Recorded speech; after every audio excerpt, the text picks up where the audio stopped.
Halo, dengan saya Bung Ropan, kembali saya berbicara di Rai Soccer TV, dan kali ini saya mengangkat topik, ya pasti teman-teman juga sudah tahu, Ketua Umum PSSI Erick Thohir mengambil keputusan untuk menunjuk Bima Sakti, ya pelatih berusia 46 tahun ini, untuk menangani Timnas U17 Indonesia, di mana juga kita tahu Indonesia sudah ditunjuk oleh Federasi Sepak Bola Internasional FIFA menjadi tuan rumah penyelenggara Piala Dunia U17, dan pelaksanaan Piala Dunia ini akan dimainkan sesuai jadwal ya, pada tanggal 10 November sampai 2 Desember.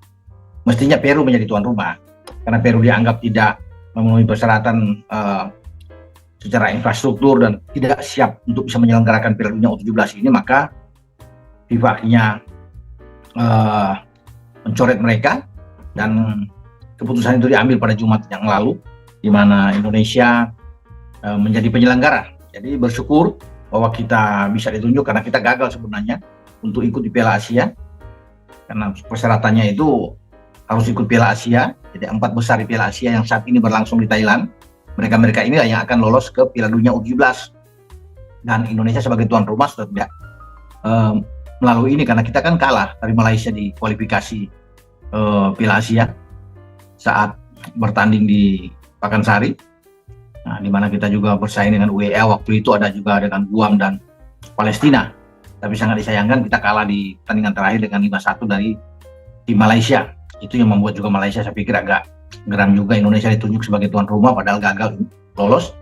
Tapi apapun, kita harus mengucap syukur bahwa FIFA masih mempercayakan Indonesia setelah kita batal menyelenggarakan Piala Dunia U20 ya.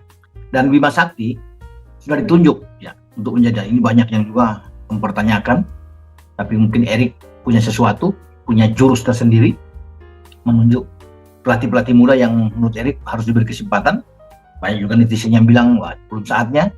Kalau ada pelatih seperti Dennis Wise di Garuda Select bisa menjadi pelatih utama, oke lah. Bima sebagai asisten masih bagus, dan mungkin masih trauma lah para penggemar sepak bola Indonesia ini dengan kejadian pada Oktober yang lalu, di mana kita gagal secara menyakitkan dari Malaysia di babak akhir, padahal kita hanya butuh imbang untuk lolos. Namun apa daya, kita bahkan dicukur dengan 5 gol saat itu, dan kita bahkan kalah bersaing dengan Laos dalam hitung-hitungan untuk 6 tim runner up terbaik yang masih akan dipilih ketika itu. Nah sekarang ketika Bima Sakti sudah menangani tim ini, belum terkumpul ya, karena belum tahu apakah yang skuad yang ada pada Oktober lalu masih dipertahankan ya, Nabil Ashura dan kawan-kawan, Arkan Kakak yang ada saat itu, dan mereka memang masih 17 tahun, masih bisa sebenarnya kalau bisa diandalkan. Namun Erick mengatakan harus ada seleksi yang ketat, ini harus mencari pemain-pemain bibit yang bagus tersebar di 9 wilayah, dan nantinya Juli Agustus itu seleksi berlangsung.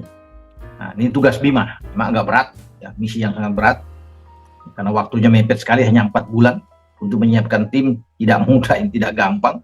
Kemudian pada Agustus September itu ada rencana Erick akan mengirimkan tim U17 ini berlatih di Eropa dan mengadakan beberapa pertandingan uji coba untuk membiasakan anak-anak muda kita ini bermain dengan tim Eropa, mungkin tim Afrika, Asia, dan biar mereka tidak terkejut, kata Erick, di saat akan bertanding di Piala Dunia U17 nanti.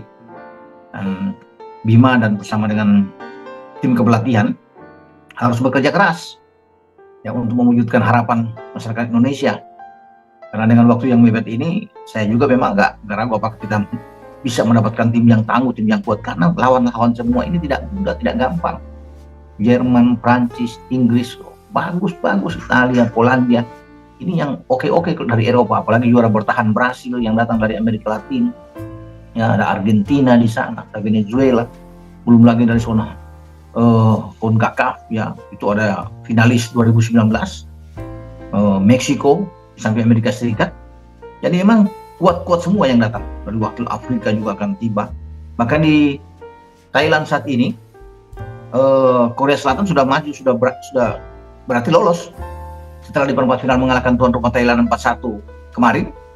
Mereka bisa dipastikan akan lolos juga dengan Iran yang setelah mengalahkan Yaman sudah 2 tempat, tinggal menunggu wakil-wakil lainnya. Jepang akan menghadapi Australia.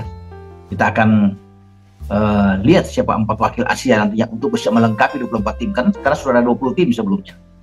Nah, kembali ke Bima Sakti.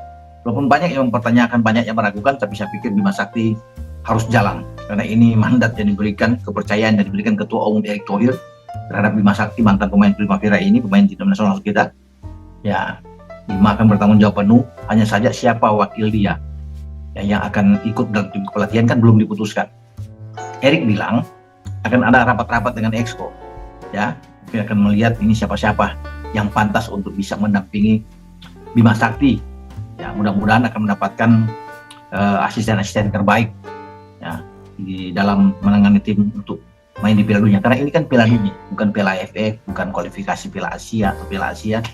Kita harus mencapai, saya pikir target yang diberikan oleh Erick ya paling tidak bisa lolos lah ke babak selanjutnya. Terasa berat, misi ini sulit, tapi ya dalam sepak bola sekali lagi bisa terbuka, masih bisa memungkinkan.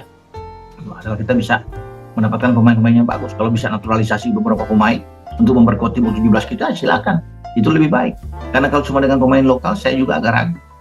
Apakah kita bisa bersaing dengan tim-tim bagus yang saya sebut tadi? Dari Eropa, dari Amerika Latin, dari Afrika, bahkan dari Asia. Tidak mudah.